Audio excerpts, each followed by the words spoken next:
ایک دفعہ کا ذکر ہے کہ ایک ویران راستے پر ایک اونٹ کھڑا تھا اور اس کی رسی بھی کھلی ہوئی تھی۔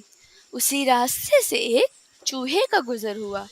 اس نے جب دیکھا کہ ایک اونٹ کھڑا ہے اور اس کے گلے میں رسی ہے اور وہ کہیں بندھی ہوئی بھی نہیں، نہ جانے چوہے کو کیا سوجی۔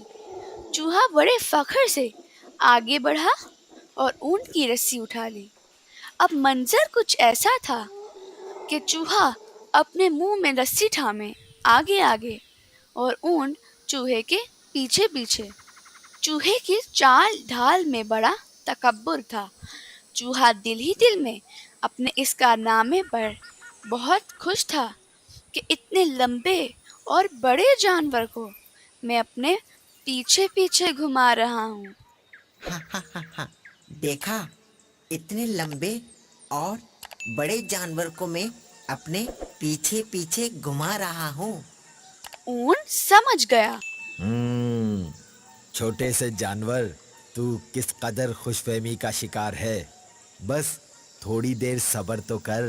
چوہا اور اونٹ ایک ندی کے کنارے پہنچ گئے۔ ندی دیکھ کر تو چوہا ڈر گیا، چلتے چلتے رک گیا۔ اونٹ روکا اور چوہے سے مخاطب ہوا۔ اے میرے رہبر، خیریت، آپ رک گئے؟ پتہ ہے پھر کیا ہوا؟ چوہا جو پہلے تو بہت تکبر اور فخر سے چل رہا تھا، اب ندی کے بہتے پانی اور گہرائی کو دیکھ کر تو اس کی حالت ہی غیر ہو گئی۔ اونٹ نے ہنسی چھپاتے ہوئے کہا، ڈر کیوں گئے ہو؟ کیا بات ہے؟ آگے بڑھتے جاؤ، ہمت اور جرت سے کام لو۔ چوہے نے ڈر کے مارے ہلکی سی آواز نکالی اور بتایا کہ پانی بہت گہرا ہے، میں تو ڈوب جاؤں گا۔ اونٹ نے کہا۔ میں دیکھتا ہوں پانی کتنا گہرا ہے۔ پھر وہ ندی کے پانی کے اندر اتر گیا اور چوہے کو بتایا کہ پانی کوئی اتنا گہرا بھی نہیں، بس گھٹنوں گھٹنوں تک ہی تو ہے۔ آپ آئیں آگے تاکہ میں آپ کے پیچھے پیچھے ندی پار کر سکوں۔ یہ سنتے ہی چوہے کی تو گویا جان ہی نکل گئی ہو۔ بڑی عاجزی اور انکساری کرتے ہوئے چوہے نے کہا، پانی تو آپ کے گھٹنوں تک ہے، میں تو ڈوب ہی جاؤں گا۔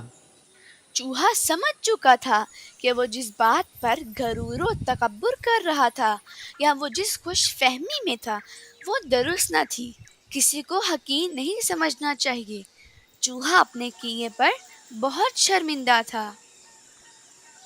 کبھی اپنے آپ سے کمتر کسی کو نہیں سمجھنا چاہیے۔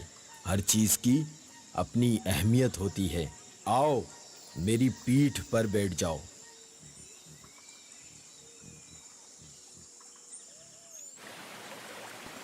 چوہے کی یہ حالت دیکھ کر اونٹ نے چوہے کو اپنی کوہان پر بٹھا لیا اور ندی پار کروا دی۔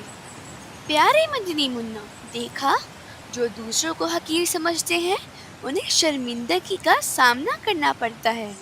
ہمیں چاہیے کہ ہم کسی کو حقیر نہ جانیں۔ تو پیارے مدنی منوں، آپ نیت کرتے ہیں نا کہ آئندہ کسی کو حقیر نہیں سمجھیں گے۔